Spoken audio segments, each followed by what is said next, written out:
আমি হিন্দু পুরীতে জোরালো ঘোষণা মমতা বন্দ্যোপাধ্যায়। হিন্দুত্বের হাতিয়ারে বিজেপিকে পাল্টা তোপও দাগলেন মুখ্যমন্ত্রী। গেরুয়া শিবিরের বিরুদ্ধে তার তোপ বিজেপি হিন্দুত্বের কলঙ্ক। मैं पूरा हम हिंदू में जन्म लिया है, लेकिन हम ऐसा हिंदुत्व तो नहीं करते हैं जो हिंदू को कलंक करता है। हम हिंदू को कलंक नहीं करते हैं, हम हिंदू को प्यार करते हैं। तो बीजेपी का ये तो है हिंदू धर्म को कलंक करता है। हमें हिंदू धर्म इतना बड़ा धर्म है कि हिंदू धर्म सब धर्म को लेके चलता है। हमारा मिट्टी में रामकृष्ण परमहंस धर्म, परमहंसदेव, स्वामी विवेकानंद सब क्या बोला था कि सबको लेके चलना है, सबको मिलके चलना है। सबको मिलके चलना ये जितना आनंददायक है किसी के लिए नहीं हो सकता। পুরীতে বিজেপিকে চড়া সুরে আক্রমণ করেছেন মুখ্যমন্ত্রী এবং তার পাশাপাশি বিজেপি বিরোধী মঞ্চ গড়তে আজকে নবীন পটনায়কের সঙ্গে বৈঠকে মিলিত হবেন মুখ্যমন্ত্রী মমতা বন্দ্যোপাধ্যায়। ব্যাপারে বিস্তারিত আমরা জানবো, আমাদের প্রতিনিধি পুরী থেকে রয়েছেন উজ্জ্বল মুখার্জি। উজ্জ্বল, কি আপডেট এখনো পর্যন্ত ব্যাপারে?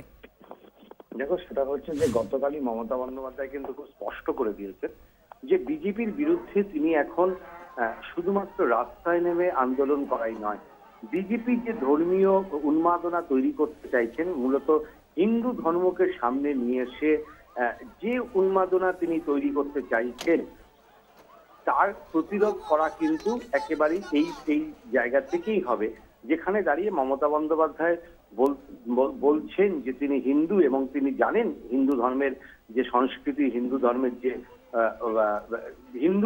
যে ওই মানে জায়গা, রামকৃষ্ণ পরমহংসদেব থেকে বিবেকানন্দ, এরকম একটা জায়গায় দাঁড়িয়ে সর্বভারতীয় ক্ষেত্রে বিজেপির বিরুদ্ধে আন্দোলনের মঞ্চকে আরো কিভাবে জোরদার করা যায় তাই নিয়ে বেশ কয়েকবার উদ্যোগ নিয়েছেন মমতা বন্দ্যোপাধ্যায়। দিল্লি স্তরে তিনি একাধিক বৈঠক করেছেন, দিল্লিতে তিনি বারবার গেছেন। সেই উদ্যোগ যে খুব বেশি ফলপ্রসূ হয়েছে এমনটা না। 2019-এর লোকসভা নির্বাচন আবার কিন্তু তিনি সেই উদ্যোগ শুরু করলেন এবং 3 দিন ধরে তিনি উড়িষ্যাতে আছেন। উড়িষ্যার মুখ্যমন্ত্রীর সঙ্গে তার ব্যক্তিগত সম্পর্ক খুব ভালো। কিছুদিন আগে লোকসভায় তিনি যখন গেছিলেন তখন উড়িষ্যার মুখ্যমন্ত্রীও সেখানে ছিলেন, তার সঙ্গে দেখা করেন। আজকে কিন্তু তার সঙ্গে বৈঠক করতে যাবেন এবং এই বৈঠকের তাৎপর্য এখানেই যে এই মুহূর্তে কিন্তু বিজেপির দুটো রাজ্য হচ্ছে অন্যতম লক্ষ্য।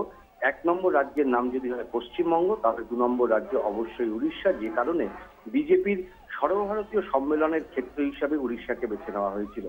আজকে মমতা বন্দ্যোপাধ্যায়ের এই বৈঠকের মধ্য দিয়ে বিজেপির বিরুদ্ধে কিভাবে রণকৌশল তৈরি করা যায়, কিভাবে বিজেপির বিরুদ্ধে পথে নেবে আন্দোলন তৈরি করা যায় এবং সর্বভারতীয় মঞ্চ কিভাবে তৈরি করা যায়, এই নিয়ে তিনি উড়িষ্যার মুখ্যমন্ত্রীর সঙ্গে কথা বলবেন, এমনটাই এখনো পর্যন্ত তৃণমূল সূত্রে খবর।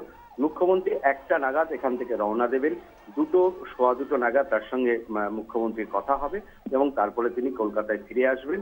আপাতত এটাই মুখ্যমন্ত্রীর কর্মসূচি এবং সেই মতন ভাবেই মানে সমস্তটাই চূড়ান্ত হচ্ছে। ধন্যবাদ উজ্জ্বল।